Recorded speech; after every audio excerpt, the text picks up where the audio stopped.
In a world filled with schedules, screens, and noise, we often forget that one of the most powerful mirrors of our inner world isn't found in meditation retreats or philosophical books, but right under our own roof. Your home, yes, that space where you toss your keys, prepare your meals, and sometimes rush through without even noticing the details, might be speaking more about your soul than you ever imagined. And this isn't just poetic metaphor. It's a deep psychological and spiritual truth. Imagine walking into your home not as someone who owns it, but as someone visiting their own soul. What do you see? What do you feel? Is it welcoming, warm, light? Or does it carry a weight, a kind of static in the air that makes you feel stuck? The idea that our living space reflects our psyche is not new, but it's never been more needed, especially today when so many feel spiritually disconnected and emotionally drained. The act of transforming your home into a sacred space could be the beginning of your own personal renaissance. This perspective isn't about interior design, trends, or following rituals blindly. It's about awakening your awareness to the energetic story your home is constantly telling, about who you are, who you've been, and who you might yet become. Every corner, every object, every wall holds a memory, a mood, a symbolic presence. The more conscious you become of that, the more powerful your home becomes as a tool for healing and growth. Let's take an example. A man in his early 60s, a retired park ranger, once said he never understood why he felt anxious every time he walked into his house. Until one day, he noticed that his living room was cluttered with tools he no longer used, dusty trophies from his youth, and curtains that blocked out the sun. As he began to clear the space, replacing the old with elements that made him feel alive again, fresh plants, natural light, colors that reflected his current self, something began to shift inside him. The house was no longer a storage unit of the past. It became a partner in his emotional recovery. This is the essence of what it means to bless your home.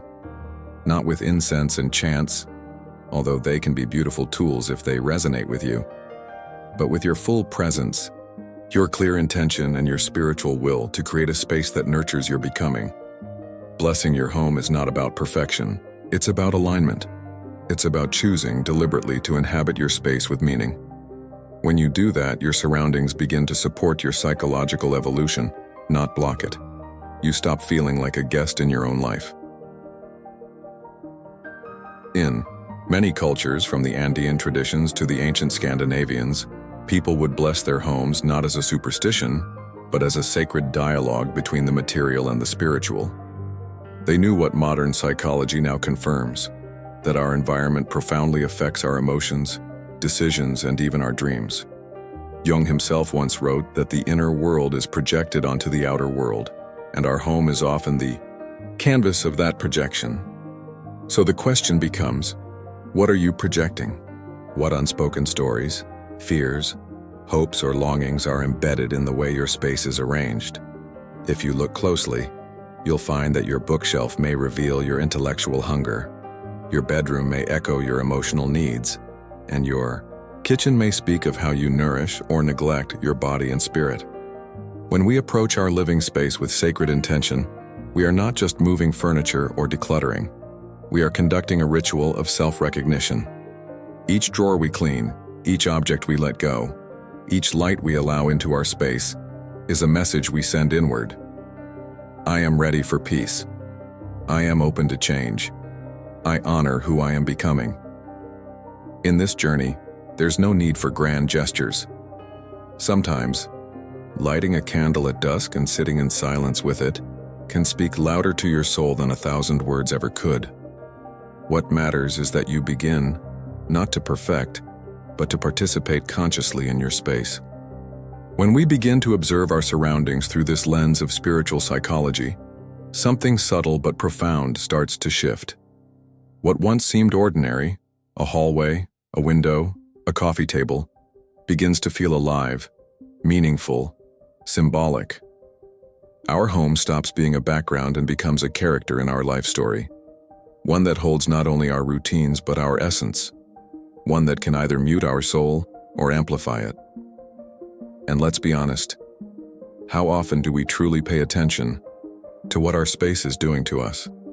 We might clean it, decorate it, or even renovate it, but rarely do we listen to it. We don't ask, what message does this space carry? Or, how does this corner make me feel? But these questions are gateways to something deeper, to the recognition that the state of your home is never just about aesthetics. It's an extension of your inner climate. A woman in her late 40s, a once busy photographer who had recently transitioned into writing, shared a powerful insight. After a long period of burnout and grief, she noticed she was avoiding her studio, a space she once loved. It wasn't until she sat down, lit a candle, and simply observed that she realized the room was frozen in a version of herself that no longer existed. It was time to let go. She moved things around, brought in softer light, new textures and symbols of her evolving creative path. That room became sacred again, not because it looked better, but because it felt true. The act of blessing your home then becomes an act of reclaiming your space. You're not just living in it, you're consciously charging it with your soul's frequency. You begin to realize that everything in your home is either draining or restoring your energy, and you have the power to choose. Carl Jung emphasized that the unconscious responds not to mechanics but to meaning. The unconscious is a living force, and it's watching how we live. When you treat your home with reverence, care, and consciousness, your unconscious receives that message as a signal of worthiness, of safety, of readiness. It's not about doing something exotic or mysterious. It's about sincerity. That is the true blessing. You might ask, but how do I begin? The truth is you already have. If you're still here, listening, reflecting, then a part of you already recognizes the calling. The next step is simple and profound. Walk through your home as if you were walking through a sacred temple. Let your breath slow down. Let your eyes rest on what has become invisible. Let your hands touch what you've been neglecting. This is not about judgment. It's about connection. Try this. Choose a single object in your home today, just one, and sit with it. Ask yourself why it's there. What does it carry? Does it uplift you? Does it belong to the person you are becoming? Or is it part of a chapter that's gently asking to be closed? This kind of mindfulness can ripple through your entire house, like a spiritual breeze. Remember, there is no universal rulebook. Blessing your home is not about dogma or structure. It's an intimate, creative dialogue between you and your soul. For some, it might mean creating a quiet space to read or pray. For others, it might be the act of preparing a meal in silence with music playing, windows open. What matters is the intention, the consciousness, the devotion. And now, if you've come this far with me, I'd like to gently ask you something important. If this message has stirred something inside you, even a quiet whisper, consider subscribing to the channel. Not because algorithms demand it, but because we're creating something meaningful here. A community of seekers, a place of reflection, and your presence matters. If this video resonated with you, share in the comments what part of your home you feel most connected to or most distant from. What space in your life is calling out for transformation? Your story might be exactly what someone else needs to hear today. This isn't just a video, this is a circle, and your voice is welcome in it. There's a quiet kind of magic that begins to unfold once you make the decision to see your home, not just as a shelter, but as a mirror, a sacred echo chamber, a living altar of your soul's unfolding. It may happen slowly, subtly. One morning, you find yourself pausing at the light coming through the window, and instead of rushing to your phone or to-do list, you feel something else rise inside you. Stillness, maybe, or gratitude, or even longing. And that's when you know the work has begun. Not outer work, but inner alignment through your space. What often keeps us stuck is the assumption that transformation requires monumental effort, that something so simple as noticing your surroundings could never bring about deep change. But this assumption is exactly what disconnects us from our own intuitive wisdom. When we look back at ancient traditions, from Polynesian navigators to medieval mystics, They all knew that small rituals done with heart held far more power than grand actions done mindlessly. Jung echoed this idea by saying that the soul speaks in symbols, and the most powerful symbols are often the quietest. Let's take a moment to think about the objects we carry through life. Maybe you still have the scarf your grandmother gave you when you were a teenager. Maybe there's a ceramic cup you bought when you moved into your first apartment. Or maybe, on a shelf, there's something you've kept not out of love, but out of guilt or habit. And every time you see it, it weighs you down. Each of these items has energy, memory, meaning. And whether we like it or not, that energy feeds our unconscious every day. That's why blessing your home isn't a one-time act. It's a way of living. It's a constant, loving conversation between your soul and your space. You don't need to call it a ritual if that feels foreign. You can call it mindfulness, or presence, or just care. But what matters most is the conscious decision to stop sleepwalking through your environment. Consider this. A man in his early 50s, who had spent most of his life working as a graphic artisan, found himself overwhelmed after early retirement. He didn't know who he was anymore outside of deadlines and meetings. His house felt like a reminder of the identity he no longer resonated with. Awards on the walls, professional books gathering dust, digital tools he no longer used. But he didn't throw it all away in frustration. He began with something small. He cleared one drawer, then a shelf. Then he changed the lighting in his hallway to something warmer. Over time, his space began to reflect his new rhythm. Slower, more intentional, more curious. And with it, his soul followed. One of Jung's most powerful teachings was about the individuation process, the journey toward becoming whole. He believed that every external change made in alignment with our inner truth supports this path. And your home, when approached with reverence, can become a vessel for individuation. It holds your patterns, your stories, your wounds, and your potential, all waiting to be acknowledged.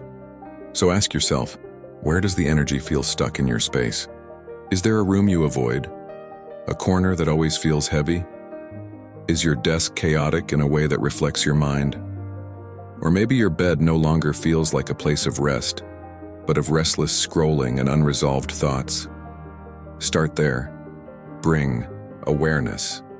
Let presence lead the way. And here's a thought you may not have considered. When you bless your home, you also bless your relationships. The energy of a space can support intimacy or erode it. It can invite honesty or feed resentment. A couple who creates a ritual of lighting a candle together each evening, or taking 5 minutes to sit in silence, creates an energetic rhythm that supports connection, not by force, but by resonance. Your creativity, too, finds oxygen in a space that breathes with you. Whether you're an artist, a teacher, or someone who simply dreams of writing poetry at sunrise, your surroundings matter. A cluttered, noisy, stagnant environment tells your subconscious that there's no space to expand. But when your home feels open, inspired, alive, it's as if your imagination receives permission to speak up. And when creativity awakens, it spills into everything. Your problem solving, your relationships, your joy. So take your time. This isn't a race toward minimalism or some curated aesthetic. This is a slow, deliberate dance between you and your space. Maybe today you open a window and let the air remind you of freshness. Maybe tomorrow you rearrange a shelf so it reflects who you are now, not who you were 5 years ago. Each act, no matter how small, is sacred, and if you've reached this point in the video, I want to thank you not just for watching, but for feeling. You've allowed yourself to pause, to reflect, to remember that the spiritual journey is not somewhere far away. It's in your living room, in your hallway, in the corner of your bedroom where the light hits just right at 4 p.m. If you haven't already, consider subscribing to this channel.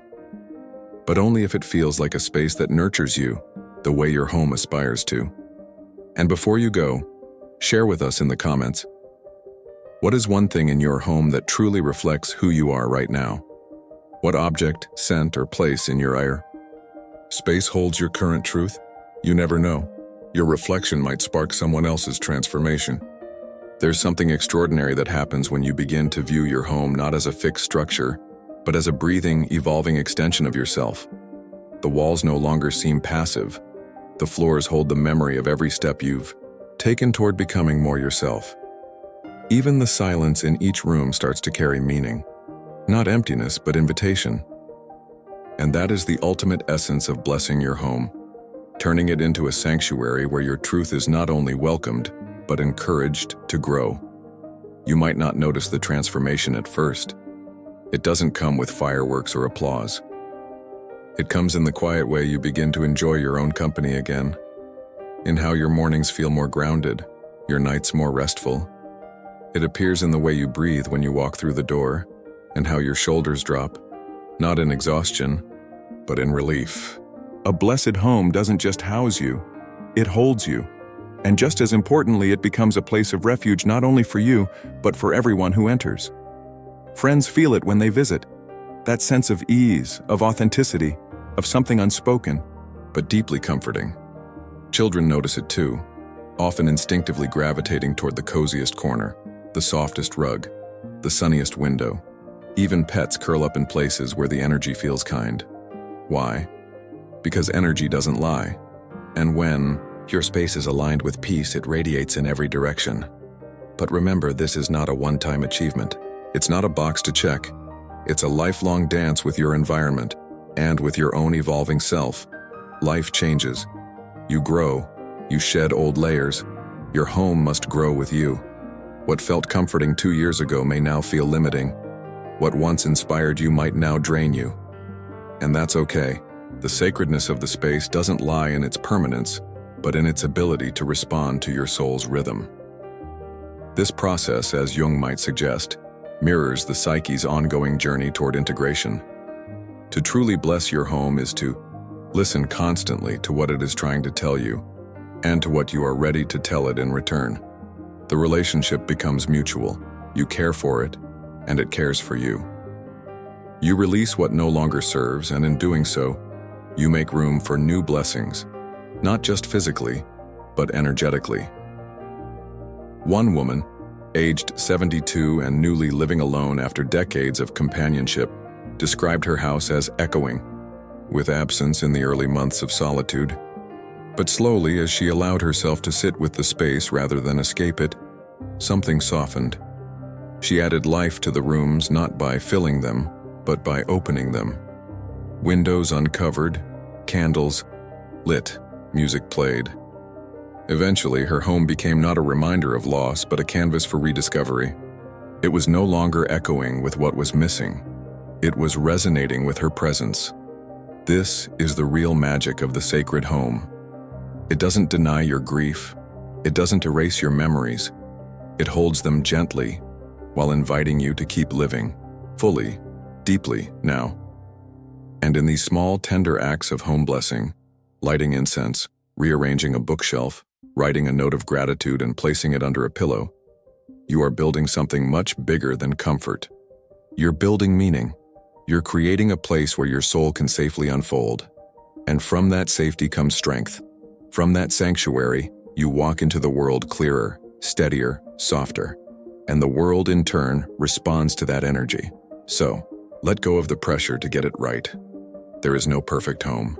There is only a home that reflects your truth in this moment. Let it be simple. Let it be flawed. Let it be yours. And now, if this journey we've taken together has touched you in any way, if a single line made you pause, or a memory surfaced as you listened, I invite you once more to join our growing circle. Subscribe to the channel, not as an obligation but as an offering, a commitment to return to this kind of nourishment, this kind of remembering. We're not building an audience here. We're building a space, a shared sacred space. And there's room for your story in it. In fact, I'd love to hear your voice. What's one transformation your home has witnessed? What corner of your space holds a secret chapter of your life? Share it in the comments. Let's make this not just a place to listen, but a place to connect. Your words might unlock something for someone else. Your vulnerability could become someone else's clarity. And if you found comfort, if you feel lighter, even slightly more inspired, consider sharing this video with someone who might need to hear it. Not for views, not for numbers, but because energy spreads. And you, by simply blessing your space, might just be blessing someone else's path too. Your home knows your soul, and now you know it too. Thank you for being here. Thank you for walking this path with me. And wherever you go, from here, may your space always feel like a return, not just to your house, but to yourself.